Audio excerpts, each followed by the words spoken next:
Hi friends, എല്ലാവർക്കും പാചക വിസ്മയത്തിൻ്റെ പുതിയൊരു വീഡിയോയിലേക്ക് സ്വാഗതം. എളുപ്പത്തിൽ തയ്യാറാക്കാൻ പറ്റുന്നതും അതുപോലെ നല്ല രുചിയുള്ളതുമായിട്ടുള്ള ഒരു മുട്ടക്കറിയുമായിട്ടാണ് ഇന്ന് വന്നിരിക്കുന്നത്. എഗ് മോളി.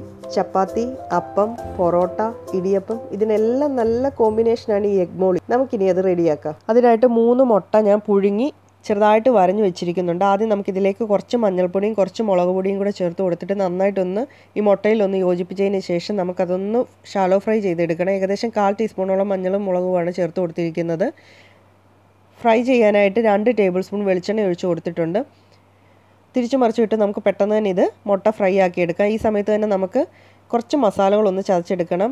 ഒരു മീഡിയം പീസ് പട്ട, 4 ഏലക്ക, 2 ഗ്രാമ്പു, 1/2 ടേബിൾ സ്പൂണിനടുത്തുള്ള പെരിഞ്ചീരകം. ഇതൊന്ന് ചതച്ചെടുക്കണം. അധികം പൊടിഞ്ഞു പോകേണ്ട ആവശ്യമില്ല. മസാല ചതച്ചെടുക്കുന്ന സമയത്ത് തന്നെ നമ്മുടെ മുട്ട ഫ്രൈ ആയി കിട്ടും. തിരിച്ചു മറിച്ചിട്ട് പെട്ടെന്ന് തന്നെ ഫ്രൈ ആക്കി എടുക്കാവുന്നതാണ്. അത് വേറൊരു പാത്രത്തിലേക്ക് മാറ്റിയെടുക്കാം. അതിന് ശേഷം നമുക്ക് ഈ ചതച്ച് വെച്ചിരിക്കുന്ന മസാലകൾ എണ്ണയിലേക്ക് ഇട്ട് കൊടുക്കാം. എന്നിട്ട് ഏകദേശം 1 മിനിറ്റോളം നമുക്കതൊന്ന് മൂപ്പിച്ചെടുക്കാം. മസാലകളൊക്കെ ഒന്ന് മൂത്ത് വരുമ്പോഴത്തേന് നമുക്കതിലേക്ക് ഒരു മീഡിയം സവാളയാണ് നീളത്തിലരിഞ്ഞത്, അത് ചേർത്ത് കൊടുക്കുന്നുണ്ട്. കൂട്ടത്തിൽ 3 പച്ചമുളക്, ഒരു മീഡിയം പീസ് ഇഞ്ചി ചെറുതായിട്ട് അരിഞ്ഞത്, 6-7 അല്ലി വെളുത്തുള്ളി ചെറുതായിട്ട് അരിഞ്ഞത്, ഇത്രയും കൂടെ ചേർത്ത് കൊടുത്ത് നന്നായിട്ടൊന്ന് ഇളക്കിയെടുക്കാം. സവാള ഏകദേശം ഒരു ഗോൾഡൻ ബ്രൗൺ ആവുന്നിടം വരെ നമുക്കൊന്ന് മൂപ്പിച്ചെടുക്കണം. ഈ സമയത്ത് നമുക്ക് ആവശ്യത്തിനുള്ള ഉപ്പും കൂടെ ചേർത്ത് കൊടുക്കണം. ഒത്തിരി അങ്ങ് ഡാർക്ക് ബ്രൗൺ ആവേണ്ട ആവശ്യമില്ല, എന്നാലും ഒരു ഗോൾഡൻ ബ്രൗൺ ആവുന്നിടം വരെ വഴറ്റി കൊടുക്കുന്നതാണ് കറിക്ക് ഏറ്റവും നല്ല ടേസ്റ്റ് നൽകുന്നത്. സവാള മൂത്ത് കിട്ടിയിട്ടുണ്ട്. ഇതിലേക്ക് 1/2 ടേബിൾ സ്പൂൺ മഞ്ഞൾപ്പൊടി, 1/2 ടേബിൾ സ്പൂൺ കുരുമുളക് പൊടിയും കൂടെ ചേർത്ത് കൊടുത്തിട്ടുണ്ട്. പൊടികളുടെ പച്ചമണം മാറുമ്പോഴത്തേന് നമുക്ക് ഇതിലേക്ക് കുറച്ച് കാഷ്യൂ നട്ട് ഞാനിവിടെ എടുത്ത് വെച്ചിട്ടുണ്ട്, അതുകൂടെ ചേർത്ത് കൊടുക്കുന്നുണ്ട്. ഇത് ഓപ്ഷനിലാണ്. നമുക്ക് വേണമെങ്കിൽ കാഷ്യൂ പേസ്റ്റ് ആക്കി വേണമെങ്കിലും ഈ കറിക്ക് ചേർക്കാവുന്നതാണ്. അപ്പം നമ്മുടെ കറി നല്ല തിക്നെസ് ആവും.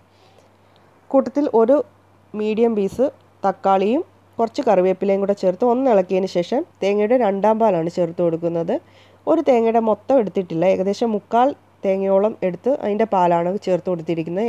1 കപ്പോളം 2-ാം പാൽ ചേർത്തിട്ടുണ്ട്. 2-ാം പാൽ അതായത് പകുതി ആവുന്നിടം വരെ നമ്മളതൊന്ന് കുറുക്കിയെടുക്കണം. എന്നിട്ട് മുട്ട നമ്മളത് ചേർത്ത് കൊടുക്കണം. ഒരു കപ്പ് എടുക്കുന്നതെങ്കിൽ 1/2 കപ്പ് ആവുന്നിടം വരെ നമ്മൾ ആ മുട്ടയുടെ കറി ഒന്ന് വറ്റിച്ചെടുക്കണം. എന്നിട്ട് നമുക്ക് അതിലേക്ക് മുട്ട ചേർത്ത് കൊടുത്തിട്ട് ശേഷം 1-ാം പാലും കൂടെ ചേർത്ത് കൊടുക്കാം. നമുക്ക് തക്കാളിക്ക് പുളി കുറവാണെങ്കിൽ കുറച്ച് നാരങ്ങാനീരോ കുറച്ച് വിനിഗറും കൂടെ ഈ സമയത്ത് വേണമെങ്കിൽ ചേർത്ത് കൊടുക്കാവുന്നതാണ്. അതിനുശേഷം ഏകദേശം 1 ടീസ്പൂണോളം വെളിച്ചെണ്ണ ചേർത്ത് കൊടുക്കാം. കൂട്ടത്തിൽ കുറച്ച് കറിവേപ്പിലയും കൂടെ ചേർത്ത് കൊടുക്കണം. എന്നിട്ട് നമുക്ക് ഫ്ലെയിം ഓഫ് ചെയ്തതിന് ശേഷം നമുക്ക് 5 മിനിറ്റോളം ഇത് അടച്ചു വെക്കണം. ഇപ്പം നമ്മുടെ എഗ് മോളി റെഡി ആയിട്ടുണ്ട്. വളരെ സ്വാദിഷ്ടമാണ്. അതുപോലെ വളരെ പെട്ടെന്ന് തന്നെ നമുക്കിത് തയ്യാറാക്കിയെടുക്കാവുന്നതാണ്. നമ്മുടെ അപ്പത്തിൻ്റെ കൂടെയൊക്കെ വളരെ നല്ല സൂപ്പർ കോമ്പിനേഷനാണ് ചപ്പാത്തി, അപ്പം, പൊറോട്ട. നിങ്ങൾക്ക് എൻ്റെ ഈ റെസിപ്പി ഇഷ്ടപ്പെടുകയാണെങ്കിൽ നിങ്ങൾ തുടർന്നും എൻ്റെ ഈ ചാനലിനെ ഒന്ന് സപ്പോർട്ട് ചെയ്തേക്കണേ. സബ്സ്ക്രൈബ് ചെയ്യാത്തവരൊക്കെ ഒന്ന് സബ്സ്ക്രൈബ് ചെയ്ത് അതുപോലെ ലൈക്ക് ചെയ്യണം, നല്ല കമൻറ്റുകൾ ചെയ്യണം. Thank you for watching my channel.